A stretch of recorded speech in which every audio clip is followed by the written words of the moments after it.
There's no shot that guy gets a closet spawn if that dude doesn't leg out. There's no fucking shot.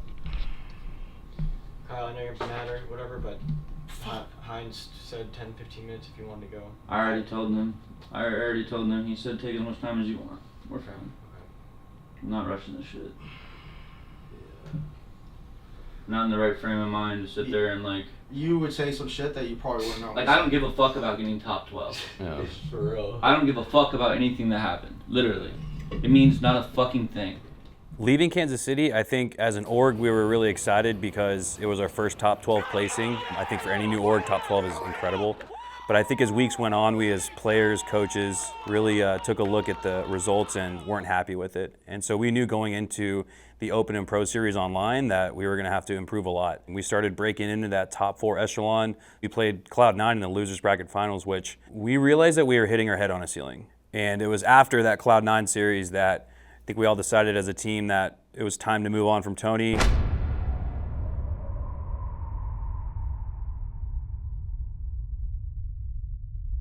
Any certain player can jive with any other group of players if they share the same philosophy and the same desire to win. And we might not have just felt that with Tony. It just wasn't the best thing for the team to continue with him as our fourth. It was actually at Kansas City that we all decided if one of 3 players became available, we were going to do everything in our power to go get them, and that's where Bubu Dubu comes into play. I'm Jesse Moeller. My gamer tag is Bubu Dubu. I'm a Halo player for G1. When a player like Bubu Dubu comes as a free agent, you kind of have to take notice of what was the pain point in our team and how can we improve upon that. From a scouting perspective, I was looking for a player that could come in and do it all and really make the plays that sometimes don't show up on the stat sheet. I had like a list of teams I wanted to join like right when I became a free agent. Like G1 was on that list, but like it wasn't like at the top until I ran games with them. I usually like lean towards my gut, and like Devin is always like a player I knew I wanted to link back up with. The bond that Devin and Bubu already had leading into this event just brought the whole team to the next level. We only got the team for 2 events, and we got second and third like 2 events in a row. It comes in like Nate. I instantly like notice the way like he receives information and the way he calls out. With Kyle, he just has this like hunger inside of him. He just like becomes a Spartan. Like I don't know. Like everyone had this hunger that like is like very necessary. Did I see you show up? Come on, bro. I like the shades too, and the stash, bro. Captain America in this bitch. That's a plan, bro. So in our first tournament with Bubu Dubu, we ended up getting third again. So we didn't necessarily improve from a placings perspective, but I knew this team had a lot more in the tank than we did previously. Every time we were in the Open Series, it was just a dogfight. And we knew we had a shot, but can we make something shake? And it was in our very next Open Series that we ended up actually winning. I think a lot of people wrote it off because it was an Open Series, and our commitment throughout the summer after Kansas City was to compete in every single pro and Open Series, continuing to grind for points, and I think we were one of the few teams that took advantage of that. We played the cards we were dealt. We went into the Super with a lot of momentum off of that. I knew this team had potential. I knew that we were capable of defeating anyone.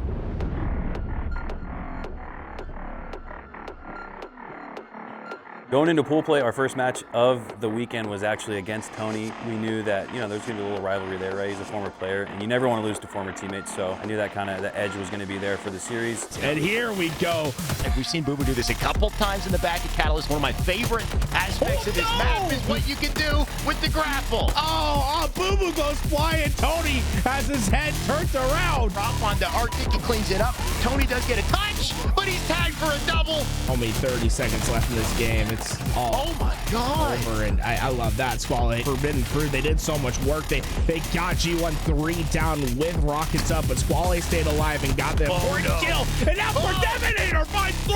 Stake at a G1, and that's curtains for the game. ArcTic gonna go for it. Melee to do the trick. A map game type like this, all I've seen is success out of a team like G1. You should Squallaye though. Squallaye's ready for it. Squallaye just outPRs Tony. Swish, he shuts him down this time, and he's going over sort of himself hardcore and pulls him away. What is going on? He goes back. He goes back.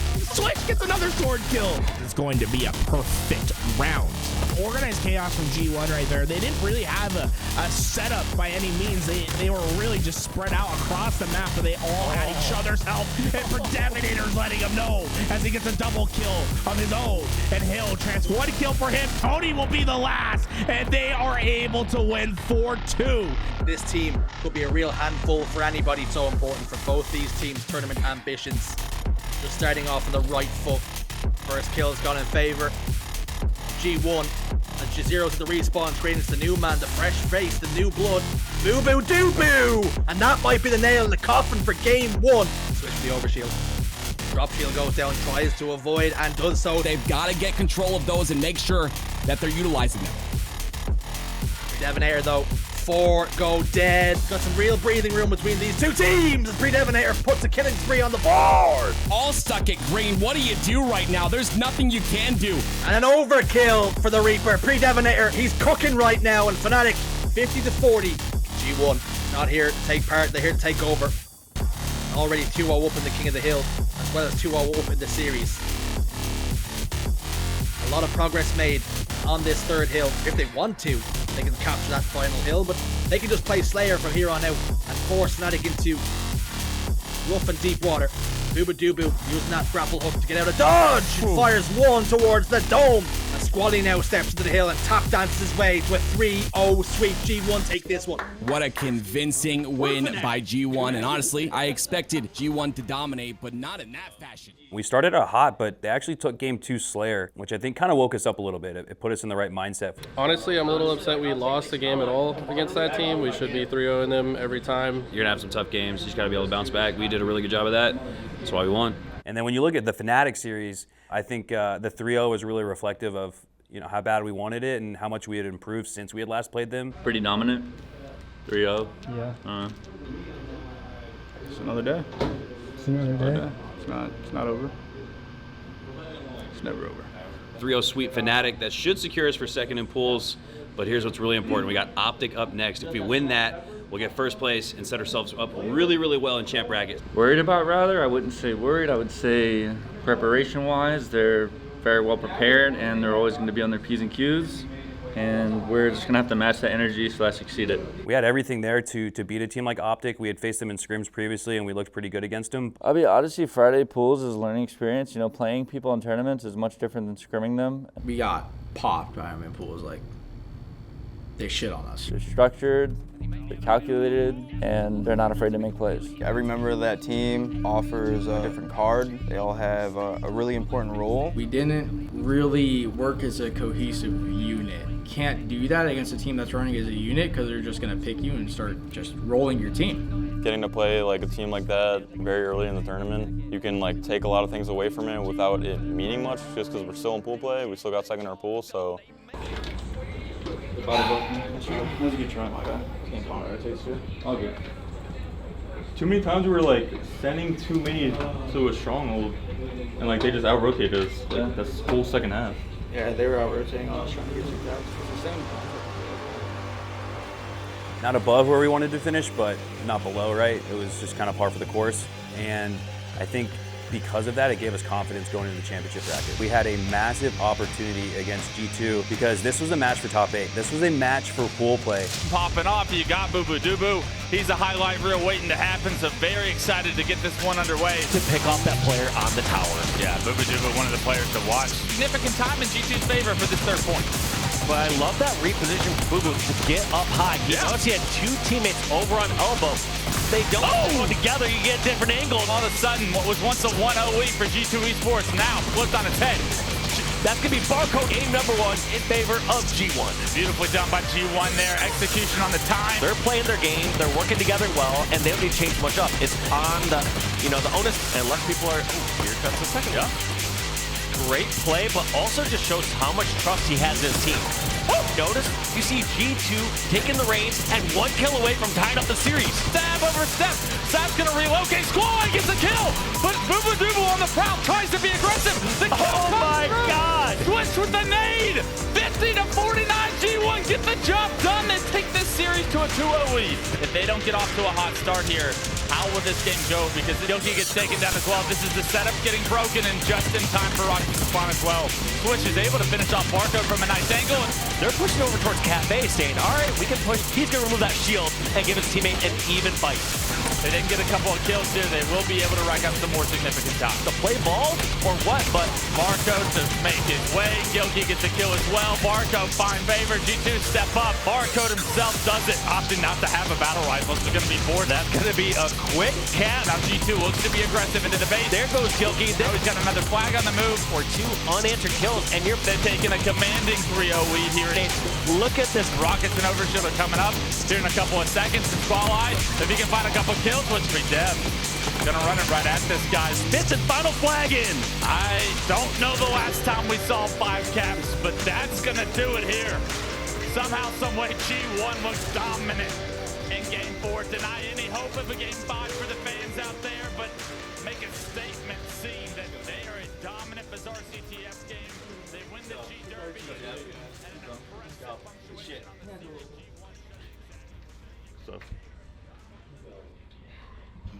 So we just took out G2. GG's to them. It was a really well-fought series. We went into this confident and studied and prepared, and we took it the way I thought we should. They almost brought it back, but I think our guys are just way too locked in right now. Like, we look good, man. I think we're about to make a run. We got Sentinels up next, and we're going to give them everything we got. I think with G2, we kind of just we played a style where our individual skill kind of carried us through it. And I think Sentinels just kind of fucking exposed us. We played them on Saturdays, we lost to them. Obviously, they've been together for 5, 6+ years. I don't really know exactly. But there's a bond on that team like no other. It's very different playing like a top 4 Halo team compared to a top 8 or top 12 Halo team. Like, it's a completely different game. You can't just rely on hitting your shots against Sentinels and beating them. This isn't just like shooting our guns at each other, like winning pips. Like, this is an actual chess match. We were just trying to find our groove, like playing against these top teams, and we need to prepare and play accordingly at each situation, rather than just playing like it's money 8 or money 8s or ranked or anything like that. Like, we have to play as a team. Go try to get in. I'm not gonna have him. 3 seconds. Bottom blue. Nice try. I don't know if you had death count on blue at all. Just ran by him and heard him regen. That's a good try.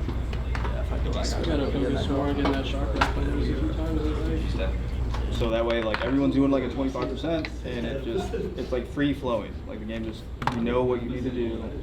Yeah, anytime we had to make a break, it felt good. We were making clean breaks every time, because no one was just they were full committing before we're all ready to have that backup. Top 6 secured. We play on to Championship Sunday. And it's about 4 o'clock Central now. We get to watch, hang out, just vibe, just enjoy the fruit of our labor. But tomorrow we get back to work. We're coming for it. Going into Sunday in that E-United series for top 4, it was the traditional gatekeeper, boss at the door, not letting you into the castle. That's kind of what E-United's role has been. We had a couple talks the night before, just trying to get on the same page. I can speak for myself. I was thinking about that all night. I was like we kind of know how they play. I've lost to them personally 3 events in a row. They knocked me out of 3 lands in a row. So I was just trying to think for myself, what can I do to make sure I don't lose to these guys again. E-United, they think they belong in the top 4 G1, and they want to be there. They've been putting in a lot of work to get there. But as we kick this one off on the streets, it's King of the Hill, I believe, and let's kick it off with someone from G1 this game in order to get G1 started off on the right foot. He's found himself some rockets, and he's been a double kill. It's 2. He's been lights out. He's been everything this G1 roster team needed in order to hit that next step. A lot of questions around Squallaye on this roster, right? Is he the right 4th for G1? And so far, so good for E-United, right? They've been able to build a roster that maybe is all on the same page, we call it. And right now, all the slaves going in G1's favor right now. They can play time. They're going to try to get that 4th point. I think there's too much time on the clock for them to really feel comfortable right now. But, I mean, even with this much time allotted in the Hill to get that 4th point, it just puts even more pressure on E-United to expose themselves to death. This Game 1, probably a lot easier than G1 would have thought. They look really strong here on Streets King of the Hill. It's a 4-1. Going to have to be Aquarius Slayer. If E-United want to tie this one up, they came out flat in Game 1. The man on screen that really performed at a high level. Make that tickle with a full-on scratch, and it's going to be 15-15, but it could be more. Because to a reasonable early game for G1. Should be a double, will be a double from Squallaye. Actually change his aim there to make sure he does secure that kill. Sure, he goes down eventually, but how different it could have been if you don't make sure you clean up those one shots. Look at United, they're running. Oh boy, are they running, because two of them were no shields, and now this is where the collapse could happen. Trade in their favor. And we were talking about, how good United are when it comes down to those 46 sixes. As it's a double, make it a triple. Stay alive, but I mean, Bubu Dubu right now doing a better job of staying alive. With 1 kill to go, 49-36, G1 gonna take this series lead to 2-0. Sweeps, it's gonna have to happen in map number 3 though. It's game 2, it's 50-37. I don't know, something about this G1 roster just looks like they're prime, and I have a feeling that G1 don't just have their sights on top 4, they have their sights on Cloud9, they have their sights on top 3, they still want Turbine towards the pipes area. He opted to try and push the players off an elevator. And United, if somehow Ryder wins this fight, would be huge, but of course Bubu carries on with his fine form. Get a couple of slays, they can hold this setup in pipes, and with shock rifles, anything is possible. He's able to find 1, able to find 2 out here in the pipes, and look at Manny and Ryan. G1 still getting the kills, and G1 that was temporarily all 4 dead on the side. Dude, we see 1 kill position for Bubu Dubu. They're gonna opt to rotate it back to pipes. Beautiful shock rifle shot from Swish is good. Camo player, unfortunately, gives his own life with the repulse. G1 are playing so well at the moment. I love their community as a unit. Yeah, perfect plays from Swish there. Multi-fashion, they're gonna take this series 3-0, and this is one of the more incredible feats we've seen from G1. United, they're eliminated. G1 that was for my dog and my actual and it's dog. a matter of how far will they go at this point. I think this is why G1 were in so many predictions. Jesse, god damn it, Ricky. Well, we'll get it down. We got time. Going into the E United series, we knew that we had to make micro adjustments. We felt like we knew pretty well what they were going to try to do, and I think we did a really good job of controlling the loot. And I think with teaming with Ryan in the past, I understand more or less how his brain operates. I'm boys of Sparty, but I've matched up with them since the beginning of this game, every single time in something. I used to scrim them a bunch when I was on Oxygen, and they used to fucking kill me.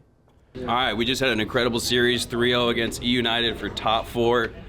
We're in that upper echelon like we've been working for since November. This feels great, but the job's not done yet. We got Cloud9, we know we can beat them for a chance to get to the losers finals, and I think that's exactly what we're about to do. Of course, after United, our emotions were high, because that's a team we're not really expected to beat, but we expected of ourselves, so it was a good feeling, right?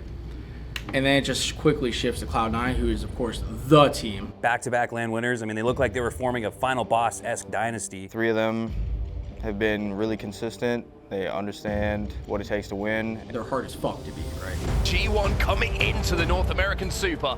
First thing to do, prove yourself. Top 4 proves that you are a team to watch and to be feared as we move towards Orlando at the end of the stint. Gonna be able to, Evan with a nice shot on the dummy ram, make it 2, double. One thing that's impressed me with G1 as well. Shots like that, Jesus Christ. Manage hits that as well, that's 3 bodies in a row, make it 4 bodies in a row, and gets the, now of course, only 1 hold away from closing it out. That was very, very sneaky. You can see now he's gonna jump back out, but look at the swarm. Again could be the end of the game now, as all 4 drop. Whiston, at the end of it, it's 5-5.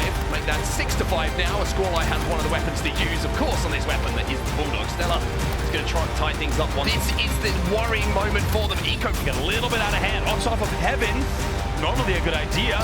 Into A-Court, it's a double for Eco. He uses both and even one maybe playing around that. Bubu's going to miss the beat down. A little bit of frustration maybe. There's who finally puts the pieces together here for Cloud9, but the heavy lifting was done. You can kind of excuse and forgive. Maybe a little bit serious. Love the way that G1 tried to continue that game number 2 though. Didn't throw it away. Wanted to bring anything. Tried to just get his head down and strong side into Quick. Funky with Yada. And they're closet to top Quick. He might be able to brute force this one home. Stella drops it on the flag stand. 0.5. No, he's not. 2 dead here. Eco is there though. Should be able to get the slide. Yes. No. There's 1 more going in. It will be the game. Cloud9 will take CTM Aquarius 3-1. This is the easiest to hold down. Oh my God, timing is everything, huh? Squallaye looks away from mid-bridge, but in the end, he gets the last lap, picks up the double. Of course, it's a triple kill in the back of elevator for Squallaye. They're gonna wait. They're gonna wait and bake at the damage. It's a kill. It's 13 seconds left, but they still have to convert. They still have to convert, but it won't happen as Eco is left on his own. And G1 make a Herculean play towards the end of this game. And with it, we go to a game 5. Oh my God, talk about the late game composure. The question is, can Cloud9 do what they do so often? Can they clutch up the 5th game? That's more for poor Penguin. Making sure that he can position himself well enough to stay alive after doing the initial damage, but look at that teamwork. Oh, so close, and now you are going to see the difference being made! One, as Penguin has to play his life, so it's going to be challenging, but in hand for Penguin. Lose Stellar. Squallaye, he should be dealt with. Eco dealt with his own problems, and now you're sitting both on the shoulder. I got one. Nice. Just to get aggressive, and he's going to get backstabbed here by Penguin. Great job for Penguin. Look at the route. One more to keep the game relatively close. 43-40. This one's going down to the wire. I wonder if Cloud9 are just going to run away at this point. Just stay alive. And now here comes the G1 push. 10 seconds left as well. It has to come in now. Devon's got a Walter. He gets one as well. Devon gets two. Squallaye gets two. G1 going to a lead.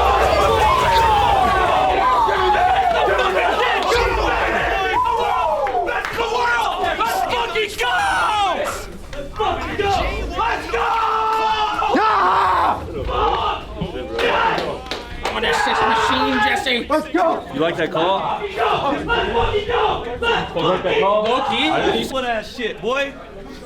We slow that shit down too. Give me that! Turn this shit up, man. Let's fucking go, Kyle! Icy, baby. Let's fucking go. I feel good. Got my revenge on bounties. Fucking amazing. Team played good. We were really calculated with how we wanted to play it. Put patience into that last play, that last push. Comms were really good, and the collapse was fucking great. So we were down by 2. They had, I think it was 30 seconds left. And we kind of had a standoff where they were like sword side of the map, and we were sitting in a base. So instead of fighting them head on, we decided to wrap. So it was overshield despawn, so now it's just time to fight, and we made a play and we were able to win the game. Yeah, it was probably one of the hypest moments, I'm not gonna lie, of like my whole Halo career, like winning that game 5. So it was an incredible series all around, and I couldn't ask for a better game 5. Either you're gonna make the play or you're gonna let them make the play. So which would you rather do? Would you rather hide and let somebody dictate your future, or would you rather go and take it? I got PreDevoNatoR on my squad and Bubu Dubu. If we can't find a way to win game fucking 5 with them, it's chalked.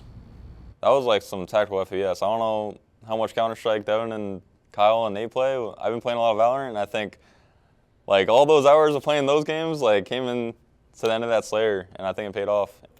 I just want to say that this is the best walking .7 that I've ever had. Those are just players like that I personally just want to beat. Especially like Bound, he was my ex-teammate. I know I heard he was talking behind my back, just saying like I'm a walking .7 and stuff like that. Bubu, you know, was a flying .7 with the grappling hook. So he was one-shotting spikes and you did nothing. Listen to call-outs. This is good. There's a lot of energy right now. Sometimes winning like that can actually be a negative, but it's not in this instance because we got a couple hours. We got at least 2 hours before we're going to play. We're going to get to watch OpTic and Sentinels, so it's okay. Feel it. Be yourself. Let the emotion reign. Pour out because we got time. Immediately following Cloud9, like everyone here, they're really fucking excited, obviously, because it's top 3. But I don't know. I've always been that person that like doesn't really care about where you are. It's where you're going. Like there's always more, right? And that's what really matters. So it's like just lock the fuck back in and think about Sentinels. Should have ball in hand in the opportunity to extend this lead. Nice double. It's a couple look down in arcade. Can they get it there? A good point from Bubu Dubu, a relocation, but it's only going to get him one. This is G1's chance. This is the moment. G1 has to hold this setup. It's now a 3 versus 2, but here's Bubu Dubu in prime position with the Stalker rifle. He knows he's got players around him. He's going to have to figure out a way to get a couple of kills. They get the lead momentarily by just 1 second. In the hands of Frosty could be what they need, but they don't get to the ball in time. And it's G1. That's somehow, some way. For G1 here, and there's the first. It's an easy one, walk straight for G1. Lethal trying his best to stay alive. Lewis Knight back in his control. He's going to catch Frosty off guard. A great kill, Mark. Great job by Snakebite to get on with momentum. Throughout the day, they built confidence. With heat wave in hand, go throughout the tunnel. Roll 2's going to knife Dylan Lethal's by himself. Big door Squallaye. He's going to end it. 18 kills from Swish, 50 from the side of G1, and now G1 now in our elimination finals are up 2-0. to kick this game 3 off. This is not the start you want to see if you're a Sentinels fan. It's Squallaye. Gonna get B as well, and roll 2 gets caught by that sword. Say that. They lose a couple. C not yet transferred, and now pressure from Swish from Elevator. Oh boy. Gonna hit Sandwich. But Snakebite's under pressure. If he goes down, this point is still going to rack up. Okay, thanks. Such a good phase right now. This is such a good passenger play for G1. Continuing to score. Get into stronghold with Snakebite for now, and it's perfect shot. Oh dear. If we do not see a quick recovery here from Sentinels, this could be the end, and G1 will be going into that grand final. They are scoring that pressure from mounting, but still the scoring is happening for G1. You stop some of the pressure, but look at this CS competition. They are taking, if Swish can grab it and get the 248 now, and Bubu Dubu gets the kill. Can he get the reset? The team is there to get the Sentinels continue to have to rotate. Oh, and there we have it. G1 will be in the grand final. Sentinels are 3 fucking go, baby. By this fucking go. That everyone Fucking go. Fucking go. Fucking go. Look what we did. Look what we did to the connection. Sentinels, another team that we had played really well in scrims going up to the Super, and we felt confident against. And I just felt like at that point there was a certain level of momentum and want and drive and heart and passion that wasn't going to prevent us from winning that series. But we just kind of took it a game at a time, and we knew it was going to be like, it's going to feel like, it's not going to feel good getting the wins. It's going to be a battle. I think just winning that map 1 was actually huge for us because it kind of like sucked the life out of them. Like, we just focused up. Obviously, after the win that we had just came off of, I think we had a lot more confidence going into it. And this is something I noticed about us at Kansas City as well. We got better throughout the tournament. It was the same thing in this format. We played as a team. I couldn't ask for anything more. We were really selfless in every objective game that we had played, and I felt like every member of this team was willing to do whatever it took to win, and we were able to close out the series against Sentinels 3-0. Flawless Halo out of the boys. I'm so excited. Let's go to fucking grand finals. Feeling good. We just 3-0'd Sentinels. I hate to say it was expected, but I don't know. I feel like in this building we do. We got OpTic up next for a chance at back-to-back HCS tournament wins. Keep sleeping on us. Let's get it going. I mean, what a story this is, Andy. Probably the biggest story so far that we've had this year. We have a new contender. It is the Grim Reaper of the Halo Championship Series on one side of our stage. G1 taking down Cloud9, taking down Sentinels, and now in front of them, the final boss, so to speak.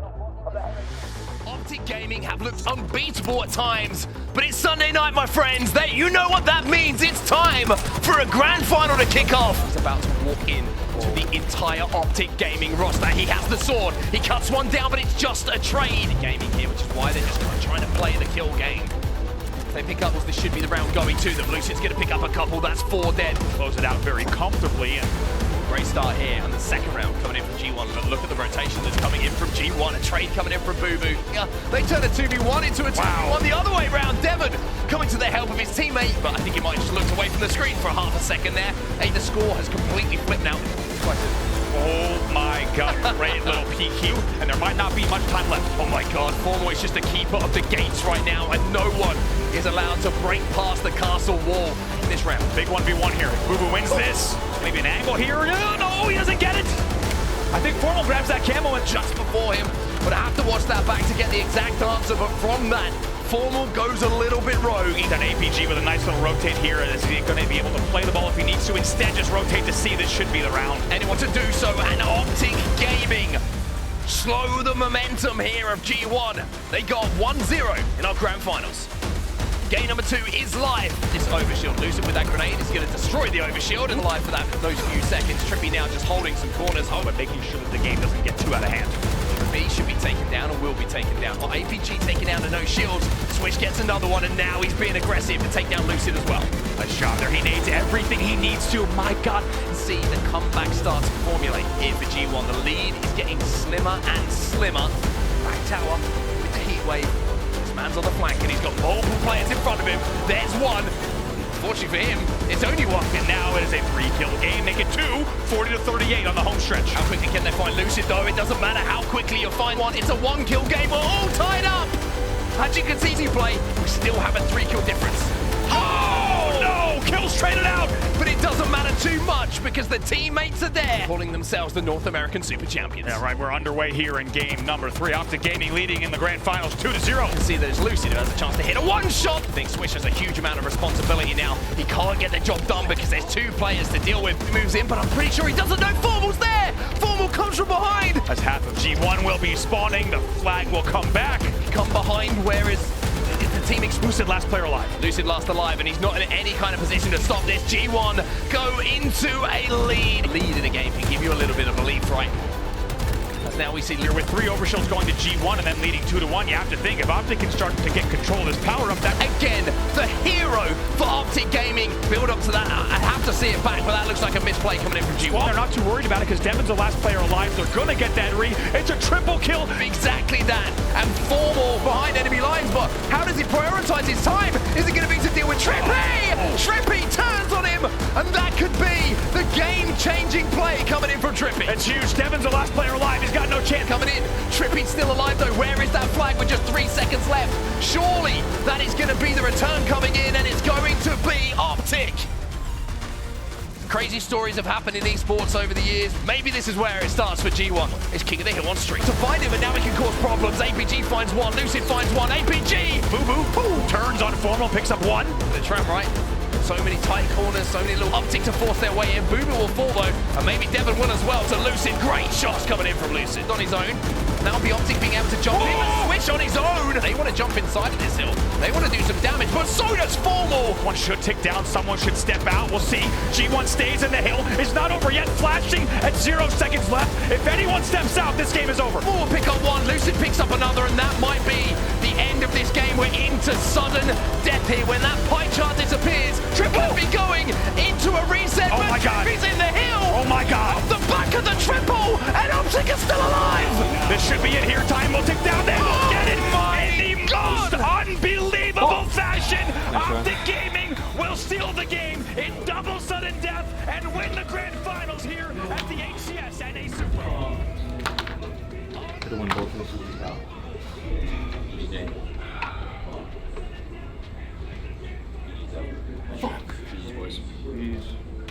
We needed that cafe hill. I don't know how they broke that, dude. Dude, they hit like literally the perfect timing. I swear to fucking God, I think. Because I got the they're just attracting us, and then one just goes mid and flanked Devin and Green J. Yeah, they said 2 drop wall, 2 honestly cuts to jump up. Like all we had to do was win that fucking cafe hill, and we win that game. OpTic, man, broke my heart. They're like one of those teams that I kind of look at them, and I see us in them in a way. And we understand how like great of a team they could be with power weapons. I don't think we take them lightly. We didn't think we would get swept. I think the sweep kind of surprised us. We thought we had more in the tank and more energy and momentum to give them a better series as it relates to what it looks like on the scoreboard, but that was one of those 4-0s where every game was mixy. They're just a team of 4 players that they all play for the win, and they have this system and they have this game plan that they play to no matter what. If you practice like how you're going to play, your scenario and your situational awareness is up to par all the time. Formal's amazing. Obviously, he's a multi-FPS like lord. Lucid's been like on some fucking demon shit since Halo 5. Trippy too. And then fucking APG's just been like that motherfucker forever. It really, it's just a mindset. It's really just a mindset thing. We gotta stay hungry. Like, if we all 4 understand the important stuff and don't let the bullshit get in our way, if we just focus on the important things and we all 4 truly want this, I think no matter what, we're gonna get good placements, and we should be proud of ourselves. But if you want to win, I feel like you're going to do anything you fucking want to win. Anything you need to do, you are going to do it to win. If I have to sit in a fucking corner 49-49 to get a back wax on, I don't care if they call me a pussy actor. I won the fucking game and I won Worlds. I sat there for 4 fucking minutes. So you got to really do whatever it takes as a team. Drop the egos and all the bullshit. And you just got to grow. And you got to accept that everyone has different opinions, but we have to be on the same page. And that's what I think we have to do to win Worlds. Like, no limits, whatever it takes.